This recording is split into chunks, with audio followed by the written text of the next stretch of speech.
The Nintendo Switch took the world by storm by being an interesting concept. A hybrid console. A device you can walk around with or chill with on your couch, which is pretty cool. But what's owning one like? Is it worth buying? Here's my own personal experience of owning the Nintendo Switch for a year. Or, 364 days. Close enough. Let's get started. So I made a similar video 6 months ago, but focused more on the Nintendo Switch's flaws. People didn't like it. They really didn't. They didn't like the criticisms. I said there wasn't enough games yet. The micro SD card sucks. The stand sucks. And the price of owning one was just terrible compared to other consoles. That was then. I said I didn't think it was worth it yet.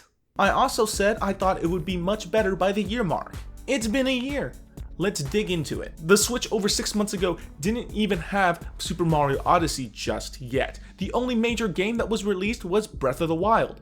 Then comes the wave: Xenoblade Chronicles 2, Splatoon 2, Super Mario Odyssey 2, come on, and some Switch ports. It's looking pretty good. It can use a couple more third-party games, but it's coming along nicely and it's nothing to scoff at. Buying a Switch is a little easier now with them almost always being in stock, and prices are good. That's because there's occasionally discounts now, and not just on the Switch itself, but also some of its more overpriced accessories, making them a little more bearable. Also, the USB Type-C port on the Switch is great.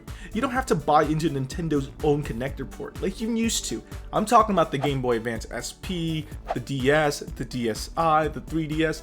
They all use a proprietary port. Now you can just use any USB Type-C cable to charge your Switch. This includes chargers from newer Android smartphones and a cable from your new MacBook. It's great, and you can use the Switch charger on other USB Type-C devices and charge them. It's great that Nintendo went with something that's a lot more universally accepted. The way you use the Switch is amazing. In docked mode or in hand, it's all seamless and super user-friendly.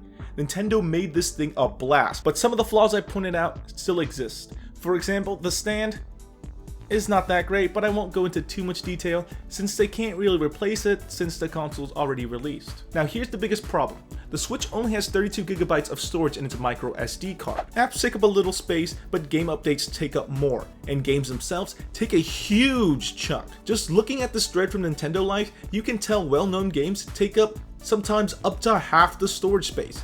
I'm talking to you, Take-Two. If you were considering buying a large SD card so that you wouldn't have to carry around cartridges all the time, you're gonna have to be giving up a bit of dough. And if you were thinking about buying a lot of small capacity micro SD cards, then you might as well just buy the cartridges because you'll be carrying a lot of micro SD cards that are smaller and are more easily lost than cartridges anyway. That storage space has the potential to fill up really, really fast.